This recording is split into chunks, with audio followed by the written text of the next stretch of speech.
ശരിക്കും ഏറ്റവും വലിയ ഡേഞ്ചർ സംഭവമാണ് ഇത്. റിച്ച് ആയിട്ട് പിന്നെ നമ്മൾ നോർമൽ സീറോയിലേക്ക് പോകാന്നുള്ളത്.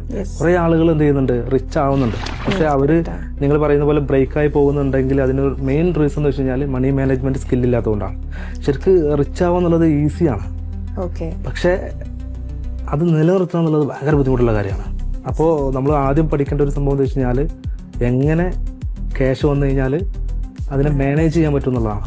ഇപ്പം ഈ ലോട്ടറി അടിക്കുന്ന ആളുകൾ എന്തുകൊണ്ടാണ് അവർ പിന്നീട് അവർ റിച്ച് ആവാതെ പോകുന്നത്? എന്തുകൊണ്ടാണ്? അതിന്റെ റീസൺ എന്താ വെച്ച് കഴിഞ്ഞാൽ അവർക്ക് ഈ മണി മാനേജ്മെന്റ് സ്കില്ലോ അല്ലെങ്കിൽ ആ ഒരു മൈൻഡ് സെറ്റ് ഒന്നും ഉണ്ടാവില്ല. അവർക്കൊരു സുപ്രഭാതത്തിൽ ഒരു ലക്ക് വന്നു, ക്യാഷ് കിട്ടി, അതിനവരെന്ത് ചെയ്യുന്നില്ല, റിട്ടേൺ ചെയ്ത് പോകുന്നത്. അത് മാനേജ് ചെയ്ത് അതിനെ എന്ത് ചെയ്യാം, ഡബിൾ ആക്കണം എന്നുണ്ടെങ്കിൽ ആ സ്കില്ല് നമുക്ക് അറിയണമല്ലോ.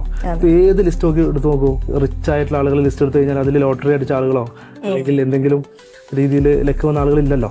അവര് ബിസിനസ് ചെയ്ത് അല്ലെങ്കിൽ ഇൻവെസ്റ്റ് ചെയ്ത് ആ രീതിയിൽ വന്ന ആളുകളാണ്. അപ്പോൾ ഞാൻ പറഞ്ഞു വന്നത്, നമ്മൾ ഈ ബ്രേക്ക് ആവുന്ന ആളുകളുടെ മെയിൻ റീസൺ മണി മാനേജ് ചെയ്യാൻ അറിയില്ല എന്നുള്ളതാണ്. നമ്മൾ ആദ്യം പഠിക്കേണ്ടത്, നമ്മളിപ്പോൾ ശരിക്കും ബിസിനസ് ചെയ്യുന്ന ആളുകളാണെങ്കിലും ജോബ് ചെയ്യുന്ന ആളുകളാണെങ്കിലും ശരിക്കും ചെയ്യേണ്ടതെന്ന് വെച്ച് കഴിഞ്ഞാൽ ഈ സ്കില്ല് ആദ്യം എന്ത് ചെയ്യണം, പഠിക്കണം എന്നുള്ളതാണ്. മണി എങ്ങനെ മാനേജ് ചെയ്യും, അപ്പോൾ അതിനെങ്ങനെ ഡബിൾ ആക്കും, അതെങ്ങനെ ഇൻവെസ്റ്റ് ചെയ്യും. നമ്മൾ 1 രൂപ കിട്ടിക്കഴിഞ്ഞാൽ 100 രൂപ കിട്ടിക്കഴിഞ്ഞാൽ 10 രൂപ എന്ത് ചെയ്യും, 20 രൂപ എന്ത് ചെയ്യും, അത് നമ്മൾ പഠിച്ചു കഴിഞ്ഞാൽ മാത്രം എന്ത് ചെയ്യുള്ളൂ, ഈ ഒരു പറഞ്ഞൊരു സിറ്റുവേഷനിൽ നമുക്ക് രക്ഷപ്പെടാൻ പറ്റുള്ളൂ. അല്ലെങ്കിൽ റിച്ച് ആവും, അതുപോലെ തന്നെ താഴേക്ക് പോകും.